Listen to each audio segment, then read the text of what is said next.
Thank you, Diego. My friends in Aruba, our friends around the world, it is indeed a very special day for us, together with the world community watching us today.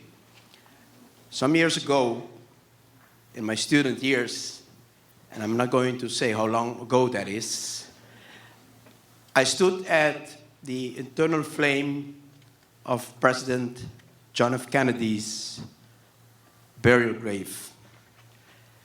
And as I stood there, I got a what-if moment. What if this special leader had lived on with all his dreams and his ideals to change the world? And that very fundamental question doesn't get easily answered. So as I turn around, it is as if our own Creator wanted to answer that question for me. Because on a wall right beside the eternal grave of President Kennedy was engraved, "Here on earth, God's work is ours." So everything we do here on earth is in the mandate of our Creator to create a better society for the citizens of the world. And looking at a very small island like Aruba, naturally, we ask ourselves the question, what can we do to improve the quality of life of our citizens, work towards common goals that can change and increase the opportunities for everyone to reach their maximum potential. And in doing so, maybe even become a beacon of hope for the rest of the world, a place of inspiration, of things that can be done to change the course of history. And it's for that reason that we have embraced with so much enthusiasm the idea of changing the course of a Caribbean island. Because great things happen when you change the consequent destination of things that are happening. Just now, we will enjoy a presentation of Sarakita. What is the greatest moment of the windsurfing talent of Sarakita? Naturally, it's very impressive when she goes with all that speed over those huge waves. But the most beautiful moment of Sarakita is when she changes the course. Going with all that force of the wind changes the direction of what you would expect that she would be going to. And that is always when the most beautiful things happen in this world. If we think as soccer fans on the most beautiful moment in soccer, immediately our mind goes to Pelé. Yes, he had such beautiful moments of scoring goals in an incredible way, passing through many other players, or bumping the ball over so many backers protecting the goal of the other team. But the greatest moment of Pelé is when the ball is passed to him and comes in a totally wrong direction, right behind him and not in front of him to score the goal.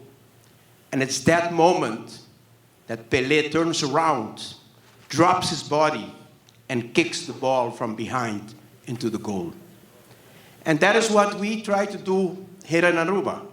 Because just like all the other islands, our islands are discovered by hotels, the beautiful beaches that we have, the nice climate that we have. It is so inviting for a tourism destination. And if we would just go with the stream of time and the dynamic of business and commerce, we will have a beach full of five-star hotels and as many other Caribbean islands, we can then pride ourselves of large numbers of tourists visiting our island. But how can we change the dynamic of that for it to be more than those beautiful five-star hotels?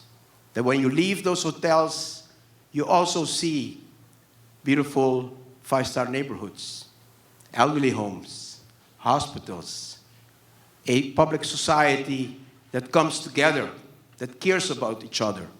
It is those dreams of what-ifs that goes beyond the natural dynamic of things that can really change the course of a nation. And it's for that reason that when we had our thinking years in Parliament, we thought of a lot of moments of what-ifs. How could we change that dynamic of not only having five-star hotels, but also five-star neighborhoods, quality of life for our citizens? And we thought of plans. And just like Pele or Sarakita, in the locker room, you plan and you design, but when you are on the field or you're in the ocean, it doesn't go exactly as you planned. In the case of Aruba, we were planning already, 2005, 2006, 2004. And then suddenly, the world collapsed in 2007 and 2008 financially. And then in 2009, the refinery in Aruba closed. And suddenly in 2009, we were handed the responsibility to govern the island. And then all those plans you made in the locker room, can you still execute them? If all the resources that you were counting on were diminished, if suddenly the world is in a crisis, can you still build those five-star neighborhoods? Can you still invest in better schools, in better public spaces, in linear parks, in creating a sustainable society and shared prosperity for all? It is then that you're called upon to do the Chalaka of Pele. It's then when you're called upon to do what Sarakita does, changing the course, using the dynamic of things that are pushing you in one direction, but still having the courage and having the will to take that moment and change the direction of our country. I believe that's why we stand here today, because together we have all been working on that for the last couple of years. One of the first things we did, accepting responsibility of the government of our islands in 2009, is create a team of people around us. All of them, the only thing they do the whole day is asking themselves, what if, and filling out what we can do based on that question. So a hand of applause for the innovation team that makes TEDx possible every year. The people that ask themselves that fundamental question of what if. And when we set out to build that five-star society, when we set out to build that five-star community where people share and care for each other, we're happy that in the process, all the knowledge that we will be acquiring will also be sharing with the rest of the world, be it commercially with Center of Institutions of Consultancy, be it based on our commitment as a member of this universe.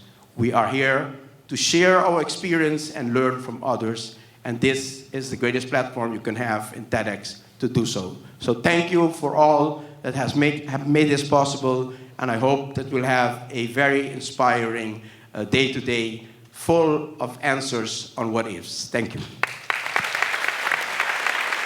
Thank you, Mike. Thank you very much again.